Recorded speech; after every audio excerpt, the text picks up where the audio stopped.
요한복음 21장 1절에서 14절 말씀 보도록 하겠습니다.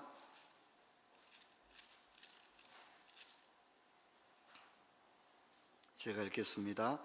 그 후에 예수께서 디베라 호수에서 제자들에게 자기를 나타내셨으니 나타내신 일은 이러하니라. 시몬 베드로와 디두모라 하는 도마와 갈릴리 가나 사람 나다나엘과 세베대 아들들과 또 다른 제자들 둘이 함께 있더니 시몬 베드로가 나는 물고기 잡으러 가노라 하니 그들이 우리도 함께 가겠다 하고 나가서 배에 올랐으나 그날 밤에 아무것도 잡지 못하였더니 날이 새어갈 때 예수께서 바닷가에 서셨으나 제자들이 예수신 줄을 알지 못하셨는지라. 예수께서 이르시되 얘들아 너희에게 고기가 있느냐 대답하되 없나이다. 이르시되 그물을 배 오른편에 던지라 그리하면 잡으리라 하시니 이에 던졌더니 물고기가 많아 그물을 들 수 없더라. 예수께서 사랑하시는 그 제자가 베드로에게 이르되 주님이시라 하니 시몬 베드로가 벗고 있다가 주님이라는 말을 듣고 겉옷을 두른 후에 바다로 뛰어내리더라. 다른 제자들은 육지에서 거리가 불과 한 50칸쯤 되므로 작은 배를 타고 물고기든 그물을 끌고 와서 육지에 올라오니 숯불이 있는데 그 위에 생선이 놓였고 떡도 있더라. 10절 같이 읽습니다. 예수께서 이르시되 지금 잡은 생선을 좀 가져오라 하시니 시몬 베드로가 올라가서 그물을 육지에 끌어올리니 가득히 찬 큰 물고기가 153마리라 이같이 많으나 그물이 찢어지지 아니하였더라. 예수께서 이르시되 와서 조반을 먹으라 하시니 제자들이 예수 주님이신 줄 아는 고로 당신이 누구냐 감히 묻는 자가 없더라. 예수께서 가셔서 떡을 가져다가 그들에게 주시고 생선도 그와 같이 하시니라. 이것은 예수께서 죽은 자 가운데서 살아나신 후에 세 번째로 제자들에게 나타나신 것이라. 아멘. 출입문을 닫아주시기 바랍니다. 사랑하는 성도 여러분, 한 해가 저물고 있습니다. 요한복음 강해도 이제 마지막 21장으로 넘어왔습니다. 요한복음을 보면 20장으로 요한복음이 끝난 게 아닌가 이런 생각이 좀 들죠. 특히 31절은 그런 느낌을 충분히 주기에 충분한 그런 구절이라 생각됩니다. 그래서 21장은 요한복음이 얼마나 따뜻한 복음서인가. 그리고 요한복음 21장이 없다면 우리는 주님의 그 온유하고 따뜻한 그 주님의 모습을 어쩌면 다 파악할 수 없을 수도 있습니다. 이 21장이 있음으로써 요한복음은 더 아름다운 복음서가 되지 않느냐 그렇게 생각이 됩니다. 설교를 준비하면서 어떤 텍스트는 참 설교자를 괴롭히는 텍스트가 있죠. 이 본문에서 무엇을 성도들에게 먹여야 될까 하루 종일 생각해도 진짜 답이 나오지 않는 그런 본문들이 있는데 어떤 본문은 설교를 준비하는 내내 마음이 따뜻한 이 본문 가지고 한 달 설교 더 하면 좋겠다 그런 본문이 있곤 합니다. 오늘 본문이 저에게 그런 본문입니다. 여러분, 요한복음의 목표는 생명을 주시는 예수 그리스도입니다. 그것이 목표입니다. 그래서 예수님은 그 생명을 주기 위해 가연 십자가에 못 박히시고 죽음과도 싸워서 참된 샬롬과 생명을 이제 우리에게 주셨습니다. 주님이 오신 목적은 다 달성하셨습니다. 죄인을 부르러 왔노라. 그래서 하나님의 어린 양으로, 유월절 어린 양으로 십자가상에서 다 이루었다. 주님은 자기 일을 다 하셨습니다. 그리고 이제 주님은 성천을 앞두고 있는 것입니다. 이제 주님이 성천하고 나면 하나님 나라의 복음은 누가 전해야 되죠? 제자들이 전해야 되지 않습니까? 이제 주인공은 제자들에게로 바톤이 넘어가야 되는 것입니다. 여러분, 이제 죄송합니다. 20장에서 주님께서 샬롬이라고 하시면서 제자들에게 아버지께서 나를 보내신 것처럼 나도 너희를 보내노라 이랬어요. 그렇죠? 그리고 성령을 주셨어요. 근데 문제는 제자들이 반응이 안 나오는 거예요. 뭐 예스 뭐 이런 게 안 나와요. 가겠나이다, 좋습니다. 그럼 뭐 밑도 끝도 없어 반응이 없어요. 주님이 내가 너희를 보내겠다 했고 숨을 내쉬면서 성령을 받아라 그랬는데 제자들이 아무 반응이 나오지 않아요. 그리고 또 예수님도 왜 대답이 없느냐 이런 말도 없어요. 그리고 그렇게 해서 20장이 끝나버리면 진짜 요한복음은 사실 마무리를 못 짓고 끝나는 거죠. 그렇죠? 그래서 이제 21장이 있는 거예요. 여러분, 예수님께서도 제자들을 처음 부를 때는 나를 따라오너라, 내가 너를 사람을 낳는 어부가 되게 하리라, 이것이 주님의 목표였거든요. 그런데 오늘 21장의 본문을 보면 베드로는 고기 잡으러 가는, 사람을 낳기 위한 복음 전도자가 되어 있는 게 아니라 오히려 물고기 잡으러 가노라, 그렇게 하고 있는 것을 보게 되어집니다. 그래서 예수님은 이제 성천을 앞두고서 부활의 증인으로서 복음을 증거해야 될 이 제자들에게 사명과 파송에 대한 확신을 심어주려고 하는데, 제자들이 지금 준비가 안 되어 있습니다. 마음의 준비가 안 되어 있습니다. 이사야처럼 내가 여기 있나이다, 나를 보내소서, 이런 반응이 나올 것 같은 분위기가 지금 아닙니다. 제자들은 지금 마음의 준비가 안 되어 있어요. 왜 그렇습니까?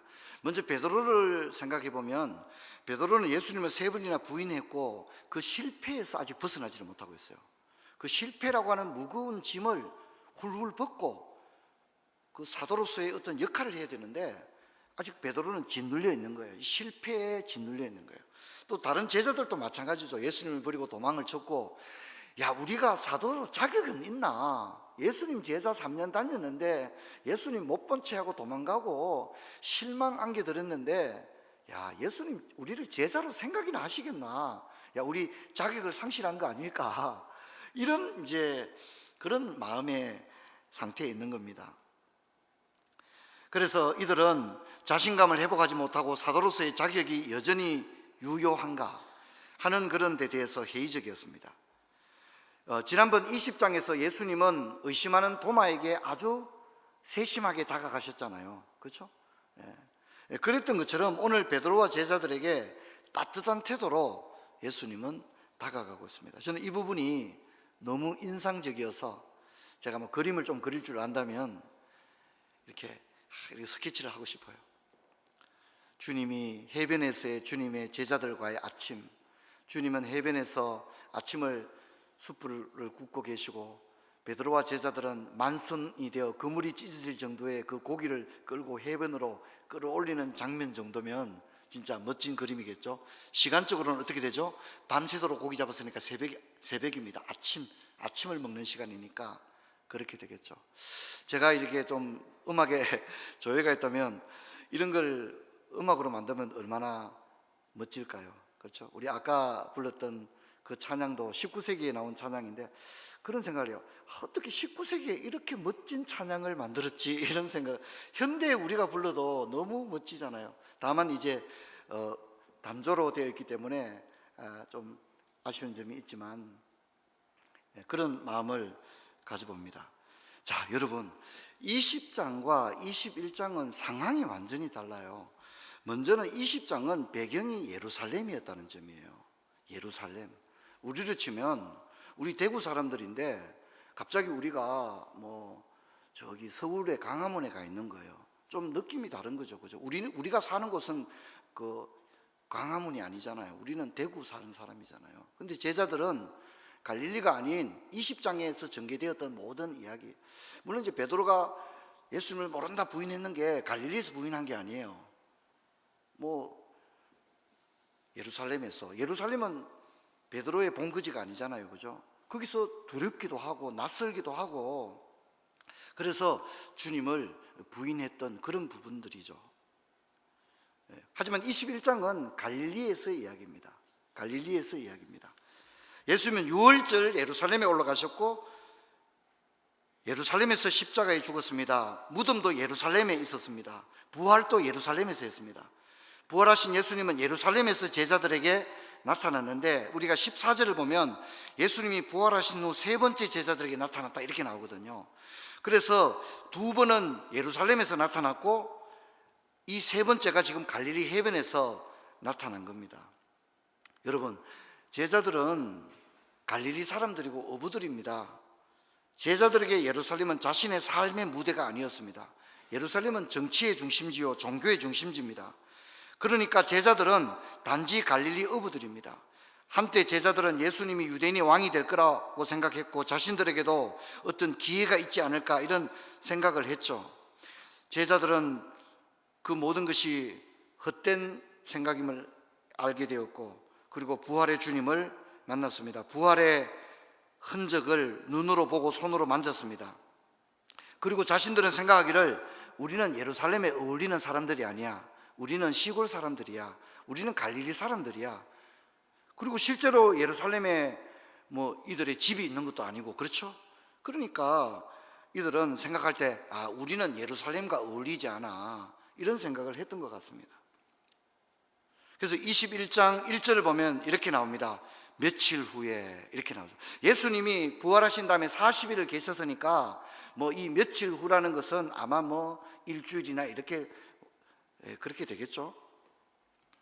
제자들은 갈릴리로 돌아옵니다. 갈릴리로 돌아왔다는 말을 다르게 읽으면 현실로 돌아왔다, 이렇게 읽을 수도 있잖아요. 그렇죠? 현실로 돌아왔다. 자, 여러분, 우리가 대통령이 청와대에 불러가지고 갔더니 상도 주고 내가 뭐가 된 것 같습니다. 인터뷰도 하고 조간신문에도 나오고 이러면 내가 뭐가 된 것 같아요. 그죠?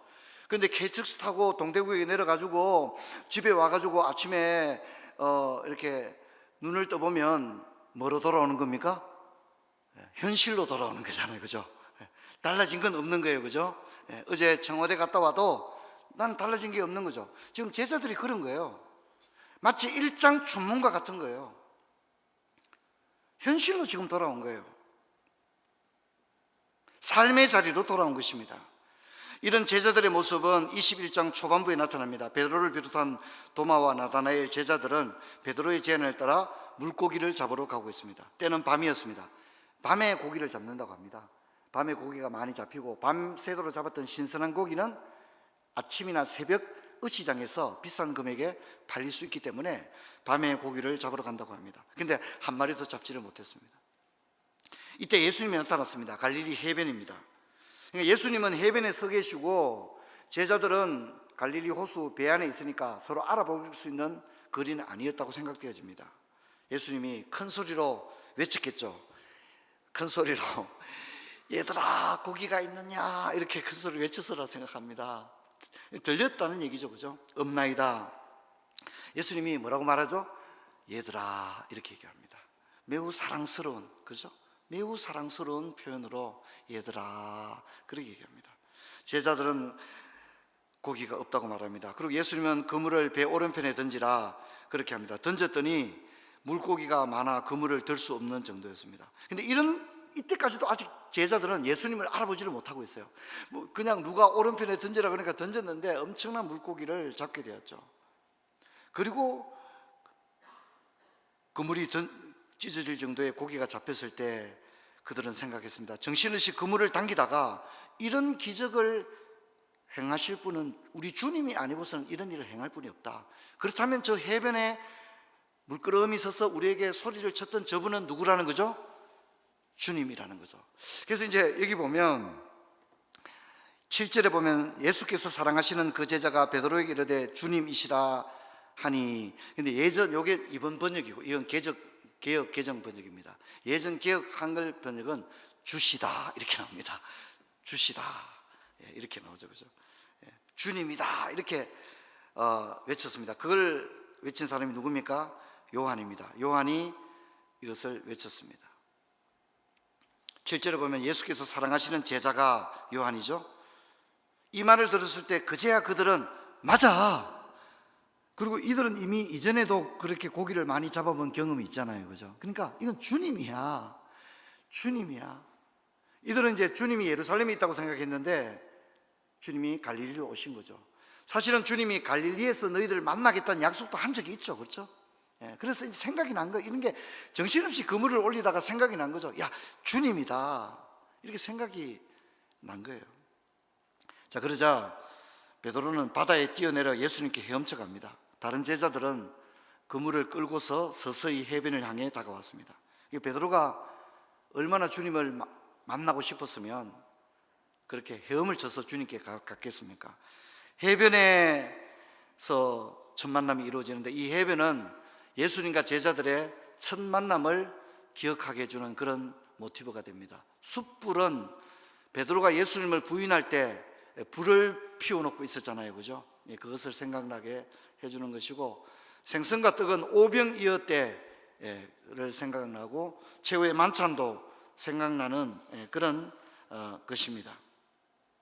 실패로 억눌리고 사도로 자신감도 사명감도 확신도 갖지 못하는 베드로를 다시 일으켜주고 싶었던 주님은 해변과 숯불과 물고기와 고기라고 하는 일종의 무대 장치와 같은 것들을 사용해서 베드로에게 부드럽게 베드로가 마음의 문을 열 수 있도록 이렇게 배려하고 있는 걸 봅니다. 저는 이런 장면을 보면서 베드로의 가슴은 다시 뛰었을 것이다. 실패로 낭망에 자신감을 잃어버린 그런 베드로의 마음을 다시금 뛰게 하는 역할을 했을 것이다. 그렇게 생각합니다. 다른 제자들의 마음에도 믿음의 불이 붙었을 겁니다. 와서 조반을 먹으라. 해변에는 제자들을 위한 아침 식사가 준비되어 있습니다. 부활하신 세 번째 만남이었습니다. 두 번의 예루살렘에서의 만남과는 다른 차원의 만남이었습니다. 제자들은 이미 예수님이 누군 줄 알았고 당신이 누구냐고 묻는 사람이 없었습니다. 그리고 예수님은 제자들에게 생선과 떡을 손수 주셨습니다. 그냥 알아서 먹으라가 아니라 떡을 가져다가 그들에게 주시고 물고기도 그들에게 주시고 손수 음식을 들어서 자상하게 음식을 나누어 주셨다, 이겁니다. 여러분, 제자들과 예수님 사이에는 어떤 벽이 분명히 있었습니다. 제자들 입장에서는 예수님께 미안한 마음, 부끄러운 마음, 그런 벽이 있었습니다. 그 보이지 않는 벽을 허물어 줘야만 했습니다. 그 벽은 예수님께서 손수 준비하신 해변에서의 아침 식사로 말미암아 허물어지게 됩니다. 예수님은 손수 음식을 준비해 놓고 계셨고 밤새도록 노동에 지친 제자들의 허기를 채워주었습니다. 예수님은 제자들에게 무슨 말보다 와서 아침을 먹으라 그렇게 하셨습니다. 여러분, 식사는 관계 개선을 의미합니다. 우리가 함께 식사를 하는 것은 단지 한 끼를 때우는 게 아닙니다. 식사에는 의미가 있습니다. 함께 식탁에 앉는 것, 손수 음식을 준비해 주는 것, 음식을 들어서 주는 행위는 많은 의미를 담고 있습니다. 그것은 관계가 회복되었다고 하는 것을 의미하고 내가 모든 것을 이해한다, 내가 모든 것을 용서한다, 내가 모든 것을 받아들일 준비가 되어 있다고 하는 것을 이런 식사 장치를 통해서 주님은 보여주고 있는 겁니다. 제자들의 배는 그물이 찢어질 정도로 만선으로 돌아왔습니다. 예수님이 준비하신 조반을 먹는데 예수님은 손수 떡과 고기를 제자들에게 주었습니다. 이 따뜻한 예수님의 행동은 제자들의 마음을 무장해제시켜 주었을 것입니다. 저는 이 장면을 잠시 멈추고 여러분과 이야기를 하고 싶습니다. 이것이 주님의 마음입니다. 여러분, 우리가 배교나 베드로처럼 예수님을 모른다 부인하는 그런 극단적 상황이 아니더라도 우리도 벽이 생길 때가 있습니다. 내가 주일날 교회 계속 매주 교회 나오는데도 뭔가 주님과 나 사이에 어떤 벽이라는 것은 죄를 꼭 지어서 벽이 생기는 게 아닙니다. 벽이라는 것이 생길 수가 있는 것입니다. 신앙의 실패가 나 자신에 대한 실망과 내가 속한 교회에 대한 실망, 주변 형제 자매나 지도자들에 대한 실망으로 어떤 벽이 생길 때가 있습니다. 내가 꼭 무슨 잘못을 해서 죄를 지어서 벽이 생기는 게 아닙니다. 벽이 생길 수가 있습니다. 그때가 위기입니다. 모든 것이 무너져 내립니다. 예배 생활에서 교회 봉사, 형제 자매들과의 교제가 무너져 내리는 겁니다. 지금 베드로와 제자들의 상태가 그런 것입니다. 근데 여러분, 이게 다시 회복하는 거 진짜 어렵습니다. 교회에서만 그런 게 아니죠. 부부간에도 냉전에 돌입했다가 부부가 마음을 여는 거 그거 참 어렵습니다. 함께 평생을 사는데도 부부가 마음을 서로 여는 거, 관계 개선 그거 쉽지가 않거든요. 부모 자식 간에도 어렵고 직장 동료 간에도 진짜 어렵습니다. 제가 생각할 때는 제가 은퇴하고 마음의 벽 허물어주는 학원 개설하면 될 것 같아요. 그 진짜 어려운 일이잖아요. 그렇죠? 진짜 어려운 일이거든요. 여러분, 이런 일이 우리와 무관하지 않습니다. 우리도 이런 일이 있기 때문입니다.